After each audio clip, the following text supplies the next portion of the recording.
வணக்கம் ஃப்ரெண்ட்ஸ். இன்றைக்கி நான் இந்த வீடியோவில் உங்களுக்கு என்ன ஷோ பண்ண போகிறேன் அப்படின்னா, உங்களுக்கு வாட்ஸ்அப்பில் நிறையவே மெசேஜ் வந்துட்டுருக்குது. அதனால் உங்கள் ஃபோன் மெமரி குயிக்காக ஃபில் ஆகுது அப்படின்னா, ஆட்டோமேட்டிக்காக அந்த மெசேஜஸை வந்து நம்ம டெலீட் பண்ண வைக்க முடியும். அதாவது தேவையில்லாத மெசேஜஸை வந்து ஆட்டோமேட்டிக்காக டெலீட் பண்ண வைக்க முடியும். ஸோ அந்த ஃபியூச்சர்ஸை எப்படி நம்ம எனேபிள் பண்ணணும் அப்படின்னா, ஃபஸ்ட்டு நீங்கள் நம்ம வாட்ஸ்அப் ரீசெண்டாக கொடுத்த அந்த அப்டேட்டை வந்து பண்ணிக்கோங்க.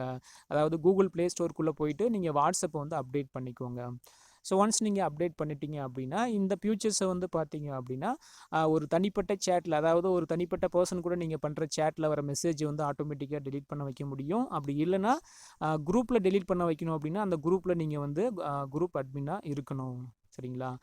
இது எனேபிள் நம்ம பண்ணிட்டோம் அப்படின்னா, ஸோ ஆட்டோமேட்டிக்காக 7 நாளைக்கு அப்புறமா அந்த மெசேஜ் வந்து உங்கள் ஃபோன்லேருந்து வந்து டிஸப்பியர் ஆகிடும், அதாவது டெலீட் ஆகிடும்.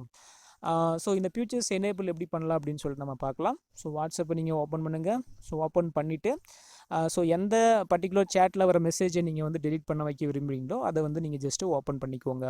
ஸோ ஓப்பன் பண்ணிவிட்டு அந்த நேமை வந்து நீங்கள் கிளிக் பண்ணீங்க அப்படின்னா, ஸோ கீழே வந்து பாருங்கள், டிஸப்பியரிங் மெசேஜ் அப்படின்னு சொல்லிட்டு ஒரு ஆப்ஷன் ஒன்று இருக்கும். அதை ஜஸ்ட்டு கிளிக் பண்ணிவிட்டு ஆன் பண்ணி விட்டுட்டிங்கன்னா போதும்.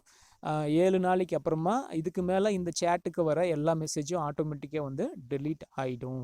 சரிங்களா? ஸோ இந்த வீடியோ உங்களுக்கு பிடிச்சிருக்கு அப்படின்னா ஒரு லைக் கொடுங்க. இதே உங்கள் ஃப்ரெண்ட்ஸ்க்கு வந்து யூஸ் ஆகும் அப்படின்னா இதை வந்து ஷேர் பண்ணுங்கள். இந்த வீடியோ பிடிக்கல அப்படின்னா உங்களுக்கு வந்து ஒரு டிஸ்லைக் கொடுங்க. ஓகே, தேங்க்யூ ஃபார் வாட்சிங்.